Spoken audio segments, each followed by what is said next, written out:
गाड़ी कटवा दी 21 में और चालान आया 2022 में। ये भी कागज है। फिर भी उसके बाद भी हमारा जो है चालान हो गया गाड़ी कटवाने के बाद भी 2022 में। चालान भी ई रिक्शा का। हमारे पास था ट्रक।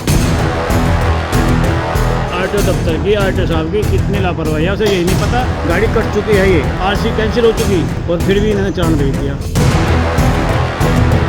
अब मैं कभी आरटीओ के चक्कर काट रहा हूँ और कभी मैं कोर्ट के चक्कर काट रहा हूँ।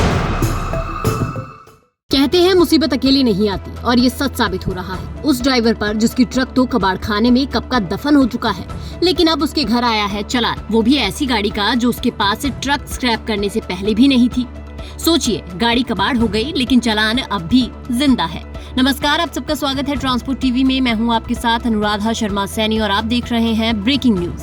कहते हैं सिस्टम जनता की मदद के लिए बना है, लेकिन जब सिस्टम ही सवालों के घेरे में आ जाए तो पीड़ित कहाँ जाए। हम ऐसा क्यों कह रहे हैं, मामला क्या है, वो जानने के लिए पहले आप ये वीडियो देखिए। भ्रष्ट सरकार, भ्रष्ट आरटीओ ऑफिस, भ्रष्ट सरकार आम आदमी को परेशान कर रही है। बताओ कहाँ जाऊँ मैं? आरटीओ ऑफिस में खड़ा हूँ। आरटीओ ऑफिस कहता है दफ्तर में जाओ, आरटीओ ऑफिस वहाँ जाओ कोर्ट में, कोर्ट वाला कहता है आरटीओ ऑफिस जाओ। गाड़ी नंबर क्या है तुम्हारा? UP 12T2569। मेरे 2021 में एक गाड़ी हमने कटवा दी, कबाड़े में सरेंडर कर दिए कागज। ये भी कागज है। फिर भी उसके बाद भी हमारा जो है चालान हो गया गाड़ी कटवाने के बाद भी 2022 में। गाड़ी कटवा दी 21 में और चालान आया 2022 में। अब चालान भी ई रिक्शा का। हमारे पास था ट्रक, छोटा ट्रक, चालान आया ई रिक्शा का। आरटीओ दफ्तर की आरटीओ साहब की कितनी लापरवाही है उसे यही नहीं पता। गाड़ी कट चुकी है, ये आरसी कैंसिल हो चुकी और फिर भी इन्होंने चालान भेज दिया। अब मैं कभी आरटीओ के चक्कर काट रहा हूँ और कभी मैं कोर्ट के चक्कर काट रहा हूँ। अच्छा, अभी आप दफ्तर पाए थे इधर है ना? मुझे दफ्तर पाए थे। ये इसका चालान है, देखो ये कोर्ट का मिला मेरे को संबंध कोर्ट से। और ये जो है चालान है ई रिक्शा का। ये आरटीओ के एक कागज है जो 2021 में मैंने सरेंडर कर दिए थे। मैंने गाड़ी कबाड़े में कटवा दी, सरेंडर आरटीओ में प्लेट चेंज प्लेट काट दी। अब आरटीओ ऑफिस में भी एप्लीकेशन दे ली, कोई सुनवाई नहीं हो रही।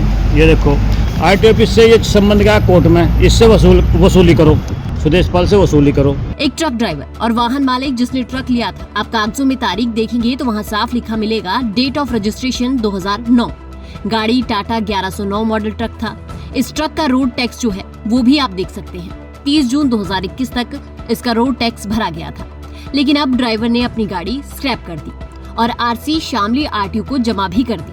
इसके बाद आरटीओ की तरफ से वाहन का सर्टिफिकेट 30 जून 2021 को जारी कर दिया गया, जिससे ये स्पष्ट हो गया कि ये वाहन अब सड़कों पर चलने लायक नहीं रहा। अब ड्राइवर जो है वो आराम से अपने बाकी कामों में लग गया। लेकिन तभी एक दिन 20 अगस्त 2022 को उसी रजिस्ट्रेशन नंबर पर एक चालान जारी हुआ कि उसकी गाड़ी का मुजफ्फरनगर में चालान हो गया। ड्राइवर को चालान आया, गाड़ी नंबर जो है वो भी उसके ही ट्रक का था। अब ड्राइवर सोच में पड़ गया कि मेरी तो गाड़ी ही नहीं है, वो तो कबाड़ हो गई, फिर चालान किस बात का। लेकिन जब उसने आगे देखा तो उसके होश फाख्ता हो गए, क्योंकि गाड़ी नंबर तो सेम था पर यहाँ ट्रक का नहीं ई रिक्शा का चालान था। आप स्क्रीन पर चालान में लगी ई रिक्शा की फोटो देख सकते हैं, जबकि वाहन मालिक और ड्राइवर का कहना है कि उनके पास कभी ई रिक्शा रहा ही नहीं। उनके पास तो सिर्फ ट्रक था जो पहले ही स्क्रैप किया जा चुका है और उसी के नंबर पे अब ये ई रिक्शा का चालान भेज दिया गया। ड्राइवर ने चालान नहीं भरा। अब जब भला गाड़ी ही उसकी नहीं है तो वो चालान क्यों भरेगा? इसके बाद से लगातार कोर्ट से ड्राइवर को समन आ रहे हैं। 2023, 2024 और अब 2025 तक लगातार गाड़ी मालिक को समन आए। पीड़ित 3 से 4 बार कोर्ट और आरटीओ ऑफिस के चक्कर लगा चुका है, लेकिन हर जगह से सिर्फ एक ही जवाब मिलता है। कोर्ट कहता है आरटीओ जाओ, आरटीओ कहता है कोर्ट से बात करो। जब पीड़ित लोक अदालत पहुंचे तो वहां से भी साफ मना कर दिया गया। कहा गया कि आप आरटीओ से संपर्क करें, हम कुछ नहीं कर सकते, या फिर फुल पेमेंट करें। अब बढ़ गई ड्राइवर की मुश्किलें। आगे क्या हुआ वो भी आपको बताएंगे, लेकिन उससे पहले एक जरूरी जानकारी। ट्रक हो या बस, टैक्सी हो या ऑटो, छोटा हाथी हो या पिकअप, इन सब का बीमा सिर्फ और सिर्फ ट्रांसपोर्ट मॉल से। गाड़ी की आरसी और पुरानी बीमा पॉलिसी अभी भेजें 90 831 पर। अब ये टेक्निकल गलती है या फिर कोई बड़ा खेल? अब यहाँ सवाल जो है वो भी बहुत ज्यादा खड़े होते हैं। पहला सवाल ये कि क्या सिस्टम की डेटा एंट्री में इतनी बड़ी चूक हुई है, या फिर नंबरों का खेल किसी और की जेब भर रहा है? और अगर आम आदमी की सुनवाई सिर्फ चालान भरने पर ही होगी तो न्याय किसके लिए है? सिस्टम पर उठ रहे इन सवालों का जवाब कौन देगा? आरटीओ, कोर्ट, या फिर ये भी ढाक के 3 पात साबित होगा? एक गरीब ड्राइवर आज भी न्याय की राह देख रहा है, लेकिन सिस्टम की भूल ने उसकी जिंदगी को मुश्किलों के दलदल में धकेल दिया है। इस वीडियो पर आपका क्या विचार है, आप हमें कमेंट सेक्शन में जरूर बताइएगा। साथ ही ट्रांसपोर्ट टीवी देखने के लिए आपका बहुत बहुत शुक्रिया और ऐसी ही वीडियोस के लिए आप हमें फेसबुक और एक्स पर फॉलो कर सकते हैं। मैंने अपनी गाड़ी का बीमा ट्रांसपोर्ट मॉल से कराया था, जिसका एक्सीडेंट हो गया।